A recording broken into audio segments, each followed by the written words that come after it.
Hair transplant के बाद बाल कब उगते हैं? कब आपको इस सर्जरी के बाद में परमानेंट नेचुरल हेयर ग्रोथ मिलती है? ये एक बहुत बड़ा क्वेश्चन होता है जब हम हेयर ट्रांसप्लांट कंसिडर करते हैं, क्योंकि कई बार हमारे कोई इंपॉर्टेंट इवेंट प्लान होता है, किसी की मैरिज होती है, किसी को आउट ऑफ कंट्री जाना होता है या और कोई रीज़न होता है। तो एक बेसिक आइडिया हमें होना चाहिए कि हेयर ट्रांसप्लांट प्रोसीजर अगर जैसे मैं आज कराऊँ तो कब मुझे एक परमानेंट नेचुरल ग्रोथ बालों की इससे मिल जाएगी।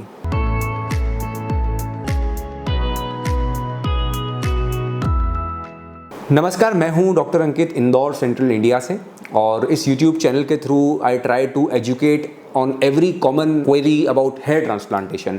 तो अगर कोई भी आपके मन में सवाल हेयर ट्रांसप्लांट से जुड़ा होता है तो हमारी कोशिश होती है कि उसके बारे में आपको हम एकदम सही साइंटिफिक इन्फॉर्मेशन दे सकें, जिससे कि आप अपना प्रोसीजर हेयर ट्रांसप्लांट का प्लान कर सकें, आप अपने बालों की अच्छे से देखभाल कर सकें और आपको एक अच्छी हेयर ग्रोथ हमेशा मिले। आज बात कर रहे हैं कि हेयर ट्रांसप्लांट प्रोसेस के बाद आपको कब परमानेंट नेचुरल हेयर ग्रोथ मिलती है। क्योंकि देखिए, हम हेयर ट्रांसप्लांट क्यों कर रहे हैं? हम हेयर ट्रांसप्लांट इसलिए कर रहे हैं क्योंकि हम चाहते हैं कि हमें नॉर्मल हेयर ग्रोथ मिले। समझना दोस्तों, लगाने को तो विग भी लगाई जा सकती है ना भाई। आप जाएं एक विग की शॉप पे, आपको 4 प्रकार की विग वो दिखाएंगे, 15 मिनट में आपको विग लगा करके वो दे देंगे, पूरे भरपूर बाल आपको मिल जाएंगे, आप बालों के साथ बढ़िया घर आ जाएंगे, काम खत्म। और बहुत सस्ते में ये काम हो जाएगा। तो फिर क्यों हेयर ट्रांसप्लांट करना है? हेयर ट्रांसप्लांट करने का कारण क्या है? फिर वहाँ तो 15 मिनट में ही बाल मिल गए ना, यहाँ तो 15 मिनट डॉक्टर से बात करने में ही लग जाएंगे। तो फ़र्क ये है इन दोनों चीज़ों में कि विग के बाल कभी ग्रो नहीं होंगे, आप हेयर स्टाइल नहीं बदल पाएंगे, जैसा दिख रहा है वैसा ही दिखता रहेगा, अननेचुरल लुक रहेगा। जबकि हेयर ट्रांसप्लांट में बाल हमेशा ग्रो होंगे, आप उनकी नॉर्मल कटिंग करेंगे, आपका कॉन्फिडेंस लेवल बिल्कुल नॉर्मल व्यक्ति की तरह होगा। विग में कॉन्फिडेंस कभी नहीं आएगा। हेयर ट्रांसप्लांट में आप जैसी चाहे वैसी हेयर स्टाइल रख पाएंगे। तो जो नॉर्मल बाल का होता है वो हेयर ट्रांसप्लांटेड किए हुए बाल का भी होगा, इसलिए हम हेयर ट्रांसप्लांट कर रहे हैं। तो अब सवाल ये है कि हेयर ट्रांसप्लांट हम कर रहे हैं तो हमें बाल मिलेंगे कब? देखिए, इसका जवाब यह है कि जब हम पीछे से निकाल करके हेयर रूट्स आगे लगा रहे हैं तो स्किन के अंदर हेयर का बल्ब वाला पार्ट या रूट वाला पार्ट चला जाता है और ऊपर से एक बाल का पार्ट हमें दिखता है। शुरू में वहां पर ऐसे काले काले डॉट्स दिखते हैं। ये जो काले काले डॉट्स जो आप इस पिक्चर में देख रहे हैं, ये स्कैब है। स्कैब मतलब कि डेड स्किन है जो बाल के साथ यहाँ पर लगी हुई है। जब अंदर से इस बाल की पकड़ मजबूत हो जाएगी, मतलब ये यहाँ की स्किन, मतलब पीछे के बाल के साथ जो स्किन आई है वो और आगे की स्किन आपस में जुड़ जाएगी, तो ये डेड स्किन वहाँ से हट जाएगी। ये जो ब्लैक डॉट्स दिख रहे हैं हट जाएंगे। इस चीज़ में 8 से 10 दिन लगेंगे। 8-10 दिन में आपका ये स्कैल्प बिल्कुल क्लीन हो जाएगा और जो ये काले काले डॉट्स दिख रहे हैं वो साफ होकर के ऐसा दिखने लग जाएगा। तो देखिए, यहाँ पर बाल दिख रहे हैं ना, ये बाल आ गए, यहाँ पे बाल नहीं थे, फिर ये काले काले डॉट्स दिख रहे हैं, उसके बाद अब ये बाल दिख रहे हैं। इस तरह की चीज़ पूरी 8-10 दिन में हमारे सामने है। मतलब 8-10 दिन में आपको ये दिखने लग गया है कि यहाँ पर हेयर ग्रोथ आ गई है। तो हो गया काम हमारा, ये ग्रो होकर बड़े हो जाएंगे? नहीं, ऐसा नहीं है। अभी क्या होगा कि ये जो बाल यहाँ दिख रहे हैं एक बार शेड हो जाएंगे।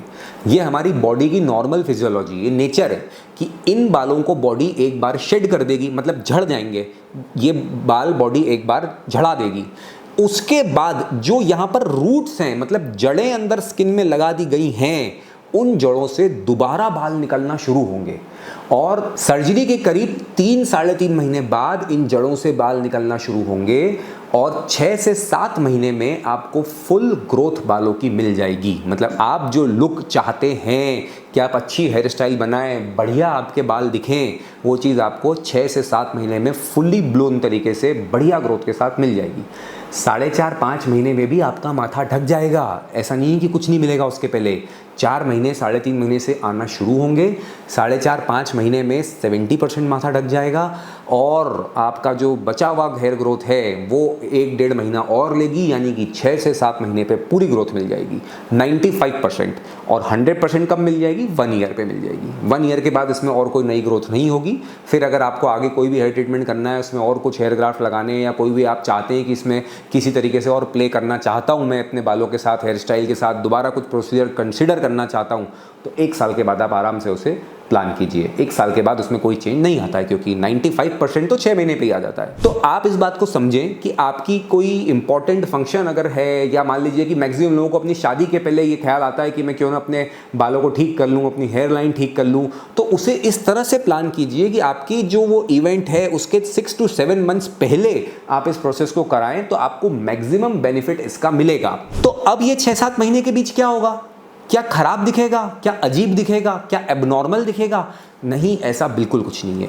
इस दौरान जब आपकी हेयर ग्रोथ हो रही है, मतलब कि आज अगर हमने सर्जरी करी है, आज से अगले 6 महीने की मैं बात करूं, तो एक भी दिन ऐसा नहीं होगा कि आपके सिर पे कुछ अजीब या कुछ खराब या कुछ अननेचुरल या अबनॉर्मल या अगली या बदसूरत दिख रहा है। ऐसा एक भी दिन नहीं होगा, क्योंकि बाल धीरे धीरे डे बाय डे आते जाएंगे।